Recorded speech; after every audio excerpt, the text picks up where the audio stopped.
I love my son more than I could possibly explain. There is nothing I would not do for him. He's 12 years old, but even at his young age, the loss of his mother left him confused and terrified.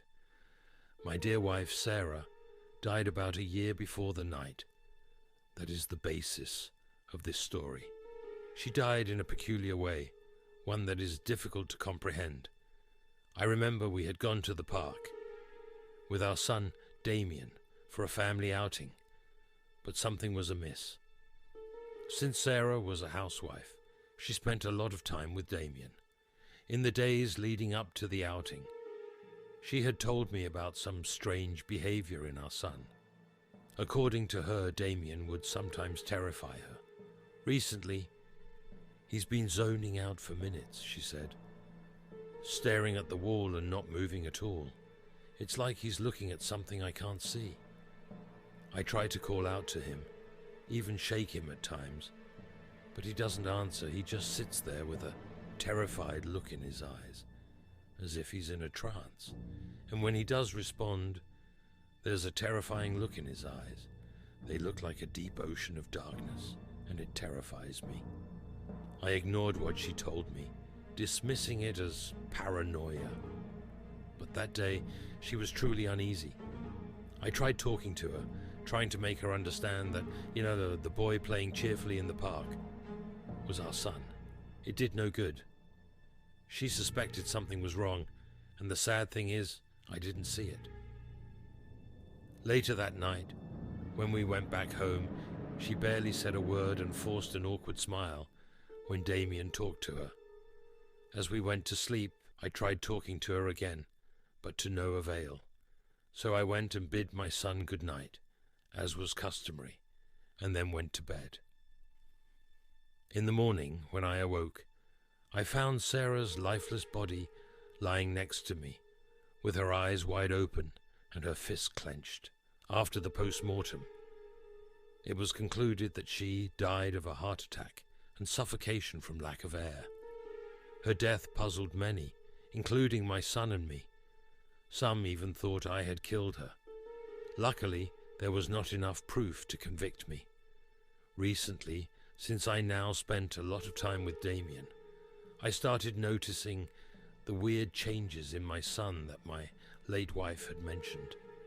The zoning out, the ocean of darkness in his eyes, the unfamiliar grin on his face, and the change of tone when he sometimes spoke. A tone one would not expect in a 12-year-old. Slowly the fear began creeping up on me. I started feeling the uneasiness that my wife felt before her death, but I tried to hide it. I didn't want my innocent child to notice the change in my attitude towards him. I was doing a good job until one night. I went to bid him good night and tuck him in. I got into his room and sat on his bed. He just lay there, staring at the ceiling without blinking. "Hey, buddy, how are you doing?" I asked, hoping he would respond. He didn't. After waiting and just looking at him, zoning out for about a minute, I shook his arm to get his attention. Slowly he turned towards me, and there they were, the two balls of the ocean of darkness.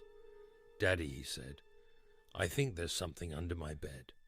Suddenly, I felt a release of tension.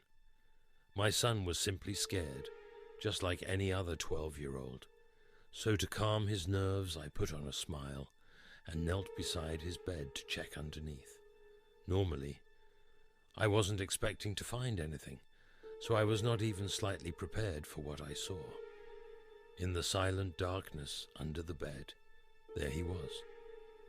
His eyes were innocent with fear, his little self curled into the corner, trembling and shivering from the cold and terror, and his face covered in complete helplessness. He gazed at me, unable to utter a single word, and from the mere look in his eyes my heart sank. I reached out to touch him, just to make sure my mind wasn't playing tricks on me.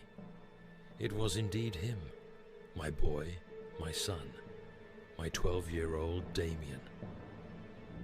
At that moment I wondered, if this is the child that my late wife Sarah gave birth to, Then who or what is in my son's bed? My heart skipped a beat. I looked on top of the bed, and there it was, staring at me as if waiting to see what I'd do next. Filled with a huge burst of adrenaline, I pulled Damien out from under the bed and stormed out of the house.